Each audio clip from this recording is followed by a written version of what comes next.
మానవత్వం మంటగలిసిపోతూ ఉంది. బంధాలు అనుబంధాలు కాలంతో పాటుగా కొట్టుకుపోతూ ఉన్నాయి. కూతురులా చూసుకోవాల్సినటువంటి కోడలితో అక్రమ సంబంధం పెట్టుకున్నాడు ఒక మామ. కన్న కొడుకునే కసాయిగా మారి కడతేర్చాడు ఆ మామ. నిజంగా అక్రమ సంబంధాలు ఈరోజు సమాజాన్ని ఎలా పట్టి పీడిస్తున్నాయని చెప్పడానికి ఈ ఘటన ఒక ఉదాహరణగా చెప్పచ్చు. ఈ ఘటన కరీంనగర్లో చోటు చేసుకుందాం. అసలు ఈ ఘటనలో ఏం జరిగిందనేది మనం పూర్తి స్థాయిలో విశ్లేషణ చేసుకుందాం. ప్రస్తుతం మనతో పట్టున్నారు ప్రముఖ సామాజికవేత్త, ప్రముఖ రాజకీయ విశ్లేషకులు కృష్ణకుమారి గారు. వారితో మాట్లాడదాం. మేడం నమస్తే. మేడం నమస్తే. అసలు ఈ ఘటనలో ఏం జరిగింది మేడం? ఇప్పుడు తండ్రి, కొడుకు భార్య ముగ్గురు కలిసి ఉంటున్నారు. అయితే ఈ సందర్భంలో అతనికి విదేశాలకు వెళ్ళే అవకాశం వచ్చింది. జనరల్గా దుబాయ్కే వెళ్తారు ఇక్కడ వాళ్ళు. అయితే ఇక్కడ వాళ్ళు అంటే అర్థం ఏంటంటే ఈ కరీంనగర్ ఈ చుట్టుపక్కల వీళ్ళు ఏంటంటే ఎక్కువ ఏజెంట్లు నమ్మి దుబాయ్ గల్ఫ్ గోసా అని కూడా అంటూ ఉంటాం మనం. వెళ్తూ ఉంటారు, వర్కర్స్కే వెళ్తూ ఉంటారు. ఈ కుటుంబ నేపథ్యం కూడా అలానే ఉంది.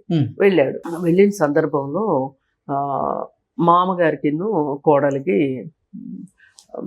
వివాహేతర సంబంధం ఏర్పడింది. అది అలా కొనసాగిస్తూ ఉన్న సందర్భంలో 2 years తర్వాత కొడుకు వచ్చేసాడు. వచ్చిన తర్వాత అతనికి కూడా అర్థమయ్యి కొంచెం మందలించాడు. అయినా వాళ్ళు వినిపించుకోలేదు. అప్పుడు పెద్దల్లో పంచాయతీ కూడా పెట్టాడు. అయినా వాళ్ళేమి వాళ్ళ పద్ధతి మార్చుకోకపోయేసరికి అతను దగ్గర నుంచి ఒత్తిడి భార్యకి ఉంది, తండ్రికి ఉంది.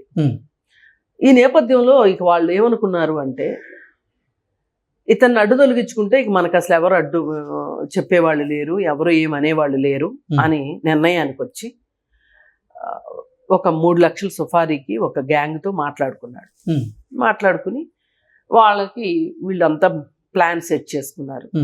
ఆ కొడుకు అంజయ్య తోటి సన్నిహితంగా మెలగటం, తాగినప్పుడు హతమార్చాలి అని చెప్పి నిర్ణయం తీసుకున్నారు, ప్లాన్ వేసుకుని ప్లాన్లో భాగంగా అతనికి దగ్గర అయ్యారు. అతన్ని తీసుకుని వెళ్ళి మందు తాగిచ్చారు. తర్వాత గొంతు పిసికి చంపేసేసి కాలువలో పడేశారు. తర్వాత మళ్ళీ ఏమి ఎరగని వాళ్ళలాగా అతను దొరకట్లేదు అని చెప్పి ఏడుపులు పెడబబ్బులు పెడితే చివరికి కాలువలో శవం దొరికింది. పోస్ట్ మార్టం రిపోర్టు కొంచెం అనుమానాస్పదంగా ఉంది. అప్పుడు పోలీసులు ఏం చేశారంటే అసలు అంటే ఏదైనా ఒకటి అనుమానాస్పదం అన్నప్పుడు బయటి వాళ్ళనే కాదు ఇంట్లో వాళ్ళని కూడా అనుమానిస్తే వాళ్ళకి అర్థమైపోయింది వీళ్ళిద్దరూ కొంచెం అనుమానాస్పదంగా ఉన్నారు. సరికి గట్టిగా కూర్చోబెట్టి మాట్లాడేసరికి మొత్తం కక్కేశారు వాళ్ళు. ఏం చేశారు, ఎట్లా చేశారు చెప్పారు. మరి చూస్తే ఏమనిపిస్తుంది మనకి? అసలు మానవ సంబంధాలు ఇలానా ఉండాల్సింది? అంటే మానవత్వమే మంట కలిసిపోతున్నట్టు. అసలు మనిషి అనేవాడు మాయమైపోతున్నాడు అని చెప్పి ఈ మధ్య చనిపోయిన అందశ్రీ గారు పాట రాశారు. పాట రాస్తే ఆ పాట విన్నప్పుడు నాకు ఏమనిపించిందంటే మరి ఇంత నిరాశ అవసరమా జీవితాల్లో? ఎందుకు కష్టాల గురించి తరిచి పొగిలి ఏడ్చడం ఎంతవరకు కరెక్టు? ఒక ఆశాభావంతో ఒక ఆశతో కూడా ఉండొచ్చు కదా. మరీ మానవ సంబంధాలు మరీ ఇంత దారుణం అయిపోయినాయా అని అనిపించింది నాకు. కానీ ఇట్లాంటి జరిగినప్పుడు నాకు అందశ్రీ గారు గుర్తొచ్చి చూడండి నేను రాసిన పాట ఎంత కరెక్టో అని అంటున్నట్టు అనిపిస్తూ ఉంటుంది అనమాట. ఆయన ఉన్నప్పుడు అలానే అనిపించేది, ఇప్పుడు ఆయన లేనప్పుడు కూడా మనకి ఏదో సందర్భంలో అందశ్రీ గారు గుర్తొస్తారు. ఈ మానవత్వం ఇట్లాంటి విషయాలకు వచ్చేసి ఏంటి ఇక్కడ అసలు మనం గమనించింది ఏంటి అంటే భర్త వేరే ఊరు వెళ్ళినప్పుడు మాత్రమే చేస్తారా మహిళలు ఇలాంటి వివాహేతర సంబంధాలకి వెళ్తారా అంటే కాదు అనేది కూడా వాస్తవం. భర్త ఉన్నా దగ్గర లేకపోయినా కానీ వివాహేతర సంబంధాలు కొంతమంది అది ఒక బలహీనతగాను లేకపోతే మానసిక బలహీనతగాను లేక ఏదన్నా కానివ్వండి భర్త దగ్గర దొరకంది ఏదో వీళ్ళు అనుకుంటారు. ఇది ఎంత మాయ అంటే ఈ బంధాలు ఎప్పటికైనా ఈ వివాహేతర బంధాలు ఎన్ని కేసులు చూసినా మనం చివరికి తేలేది ఏంటి అంటే అది విషాదంగానే ముగుస్తుంది. మీరు ఎగ్జాక్ట్లీ. ఎన్ని కేసులు చూడండి, ఎంత మందివి చూడండి, ఏదో ఒక చోట అది విషాదంగానే ఉంటది. ఎందుకు విషాదంగా ఉంటది అంటే, ఇది ఒక రకంగా మన సమాజం కూడా ఇక్కడ అతన్ని ప్రశ్నించే దానికంటే కూడా మామని, ఈమెను ఎక్కువ మందిని ప్రశ్నిస్తారు, మహిళల్ని ఎక్కువ ప్రశ్నిస్తారు. నేను ఆ ప్రశ్నించే దానికంటే కూడా ఎవరు చేసినా తప్పే. ఎగ్జాక్ట్లీ. మామగారు చేయని, మగవాళ్ళు చేయనివ్వండి, ఆడవాళ్ళు చేయనివ్వండి, ఎవ్వరు చేసినా తప్పే. ఇది చేసినా తప్పే, ప్రోత్సహించినా తప్పే.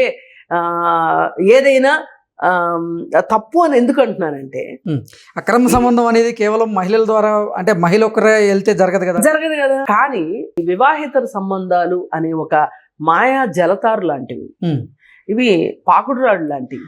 కాలు వేసామంటే కిందకి రావాల్సిందే. ఎన్నో కేసులు చూసిన మీదట నేను చెప్తున్నా. వీళ్ళకి ఏంటి అంటే, ఏదో తాత్కాలికంగా ఒక ఆనందము, లేకపోతే ఏదో వెలితి, లేకపోతే ఇంకోటి మనల్ని ఎవరు చూస్తారులే అని కానీ, ఎవరికి తెలుస్తుందిలే అని కానీ, ఇలా ఈ సంబంధాలు మొదలయ్యే అవకాశం ఉంటుంది. కానీ అయినప్పటికీ కూడా ఎక్కువ భాగం మహిళలే దీనికి బలవుతారు. ఇది వాస్తవం. అంటే సమాజం చూసే దృష్టి కావచ్చు, లేకపోతే కుటుంబ బంధాలు బీటలు వారటం కానీ, దానివల్ల వచ్చే నష్టం, ఆఫ్టర్ ఎఫెక్ట్స్ ఏవైతే ఉంటాయో మహిళలకే ఉంటాయి. ఈ విషయంలో కొంతమంది కథలు చెప్పొచ్చు, కొంతమంది అరచేతిలో స్వర్గాన్ని చూపించవచ్చు, నీకోసం ఆకాశాన్ని తీసుకొచ్చి కిందకు దించుతామని చెప్పొచ్చు, లేదు నిన్ను ఆకాశ వీధుల్లో విహరింప చేస్తానని చెప్పొచ్చు, లేకపోతే నేను నీకు అండగా ఉంటానని చెప్పటం కావచ్చు. ఇలా ఎన్ని రకాలుగా అన్నా చెప్పనివ్వండి, చాలా సందర్భాల్లో ఒంటరి మహిళలు ఈ ఇబ్బందిని ఎదుర్కొంటారు. కొన్ని సందర్భాల్లో భార్యాభర్తల మధ్య ఏవైనా కాస్త పొరపత్యాలు ఉన్నాయి అని ఎవరికన్నా అర్థమైంది అనుకోండి, దాన్ని ఉపయోగించుకోవాలని కొంతమంది చేసేవాళ్ళు ఉన్నారు. ఇక్కడ ఈ అమ్మాయి కేసులో ఆ మామగారు అసలు ఈ మహిళ ఇంకెవరితో ఉన్న వివాహిత సంబంధం పెట్టుకుంటే వారించాల్సిన మామగారు. ఎగ్జాక్ట్లీ. తన కొడుకు ఏం బాధపడతాడో, ఏం కష్టపడతాడో, కొంచెం పరువు మర్యాదల గురించి కూడా మాట్లాడతారు కదా. అంటే కూతురులో చూసుకోవాల్సినటువంటి కోడలతో వివాహేతర సంబంధం పెట్టుకోవడం ఒకటైతే అయితే, అసలు అంటే కన్న కొడుకునే కడత ఇచ్చిన, నేను అనేది కాదు, నువ్వు కూతురులా చూడమని ఎవరు చెప్పారు? కోడల్లానే చూడు, కోడల్లానే చూడు. నువ్వు భార్యలాగా ఎలా చూస్తావు? కోడల్లానే చూడు. అంత హృదయ వైశాల్యం ఉంది, కోడల్ని కూతురులా చూసేంత వాళ్ళు మన చుట్టూ ఉన్నారు అంటే నేను నమ్మను. చాలా తక్కువ మంది ఉంటారు, రేర్ పీపుల్ కోడల్ని కూతురుగా చూస్తారు. కానీ ఇక్కడ బాధ్యత మరిచిన భార్య అనే కంటే కూడా ఉచ్చం నీచం మర్చిపోయిన ఆ తండ్రి గురించే మనం ఎక్కువ ప్రశ్నించాల్సిన అవసరం ఉంది. నేను ఇదేదో మహిళా పక్షపాతిగా మాట్లాడట్లా. అతని పైన 2 బాధ్యతలు ఉన్నాయి. ఒకటి, కోడల్లా చూడకపోవటం ఒకటి, కొడుకు మీద కొడుకు జీవితం ఏమవుతుందో అని ఆలోచించాల్సిన తండ్రి అంటే కుటుంబ పెద్దగా విఫలమయ్యాడు. తన తాత్కాలిక సుఖాల కోసం తండ్రిగా విఫలమయ్యాడు. పైగా కొడుకు ప్రాణం తీసేదాకా వెళ్ళాడు అంటే ఇది ఏమాత్రం క్షమించే విషయం కాదు. ఈ మధ్య కాలంలో అబ్బా పెళ్ళిళ్ళు చేసుకోకండి, ఆడవాళ్ళు భర్తలు చంపేస్తున్నారు అని చెప్పి ఒక హడావుడి లేవదీశారు మీడియాలో, మనం గమనించాం. అవును, మనం చేసాం వీడియోలు, మనం కూడా వీడియోలు చేసాం. అమ్మో డ్రమ్ములో పెట్టి చంపేసిందని ఒకళ్ళు, ముక్కలు కోసిందని ఒకళ్ళు, లేదు హనీమూన్కి తీసుకెళ్ళి చంపిందని కొంతమంది, అమ్మో పెళ్లి చేసుకోవాలంటేనే అబ్బాయిలు భయపడిపోతున్నారు అని. మరి ఇప్పుడు ఇక్కడ ఈ కేసులో పెళ్లి చేసుకోవాలంటే అబ్బాయిలు భయపడటానికి తండ్రిని చూసి కూడా భయపడాలిగా. ఎగ్జాక్ట్లీ. అందుకని ఏదో ఒక ఘటన జరగగానే ఇలాగా అలాగా అని అనుకోవటం కన్నా అసలు మానవ సంబంధాలు ఎందుకు ఈ విధంగా క్షీణిస్తున్నాయి, మానవ సంబంధాల మధ్యలో ఉండాల్సిన ఆ ప్రేమ, ఆప్యాయత, బాధ్యత, అనురాగం ఇవన్నీ ఎందుకు పోతున్నాయి అనేది ఆలోచించాల్సిన అవసరం ఉంది. వాళ్ళ మానవత్వం ఏమైపోతుంది? ఇప్పుడు తన కొడుకనే కాదు ఎవరికైనా ఇలా ఎవరినైనా చంపటం కానీ చంపించటం కానీ కూడా నేరం, చేయకూడదు. అంటే ఇక్కడ ఈ సదరు మామగారు మొదటిగా ఇంటి పెద్దగా విఫలమయ్యాడు. కొడుకు పట్ల బాధ్యతగా వ్యవహరించాల్సిన బాధ్యత కంటే ప్రేమగా వ్యవహరించాల్సిన దగ్గర వ్యవహరించలేదు. మహిళ పట్ల అతనికి ఆ చులకన భావం ఏదైతే ఉంది, నేను కోరుకున్నానంటే వచ్చేస్తారు ఎవరైనా అనే ఒక భావము అతనికి ఉండబట్టే కోడలతోటి సంబంధం. ఇప్పుడు సమవయస్కులు ఎవరైనా ఈ బంధాల్లోకి వెళ్ళారు అంటే, ఇప్పుడు మనం ఇవాళ ఇక్కడ కూర్చొని అరే మానవ సంబంధాలు వీక్ అయిపోయినాయి, వివాహేతర సంబంధాలు తప్పు అని తీర్మానాలు చేసినంత మాత్రాన వివాహేతర సంబంధాలు ఆగిపోతాయని కాదు. ఇవాళ కొత్తగా ఇదే మొదటిది అని కాదు, ఇది ఆఖరిది అని కాదు, ఎప్పటి నుంచో వివాహేతర సంబంధాలు ఉన్నాయి. కానీ వావి వరుస అంటారు. వావి వరుస, అలాగే గుడిబడి, ఇట్లా కొన్ని మాటలు ఉన్నాయి. ఇవన్నీ ఎందుకు పెట్టుకున్నాం మనం? ఒక సమాజం ఒక క్రమ పద్ధతిలో, ఎంత అక్రమ వ్యవహారాలు జరిగినప్పటికీ కూడా ఎంతో కొంత క్రమబద్ధతని మనం ఎక్స్పెక్ట్ చేస్తాం. అది తప్పు కాదు. ఇక్కడ ఇతను తండ్రిగా ఫెయిల్ అయ్యాడు, కుటుంబ పెద్దగా ఫెయిల్ అయ్యాడు. ఒక మహిళ పట్ల ఆమెని ఏమాత్రం అతను లొంగ తీసుకోకపోతే, ఏమాత్రం భరోసా ఇవ్వకపోతే ఆమె ఎట్లా లొంగుతుంది? ఇదే పని బయట వాడు ఎవడన్నా చేస్తే ఈ మామగారు ఏం చేస్తాడు? కర్రేసుకుని వెళ్ళడు. అట్లాంటిది అతనే కంచే చేను వేసినట్లాంటి వ్యవహారం కదా ఇది. అందుకని ఏ రకంగా చూసినా ఆమె ఏమి అమాయకురాలని కానీ, ఆమె తప్పు ఏమీ లేదని కానీ, ఇతనే ప్రలోభ పెట్టాడని కానీ నేను అనను. కానీ వయసు రీత్యా కానీ, అనుభవ రీత్యా కానీ, కొడుకు పైన ప్రేమ రీత్యా కానీ, ఏ రకంగా చూసినా కానీ అది ఆ మహానుభావుడికి తగిన విషయం కాదు. ఇది అభంశుభం తెలియని ఒక వ్యక్తి వీరిద్దరి వివాహేతర సంబంధం వల్ల బలయ్యాడు. అవును, అసలు వీళ్ళు ఇంకా ఇప్పుడు దీనికి ఇంకొక సొల్యూషన్ కూడా ఉంది. అతను చంపటమే పరిష్కారం కాదు. ఇక్కడ పరిష్కారం ఏంటి అంటే, ఆ అబ్బాయిని కూర్చోబెట్టి ఏది ఏమైనా మేమిద్దరం విడివిడిగా ఉండాలని అనుకోవట్లేదు, మేము కలిసే ఉండాలనుకుంటున్నాము, నువ్వు విడాకులు తీసుకోండి మీ ఇద్దరు అని చెప్పొచ్చు కూడా ఆ తండ్రి.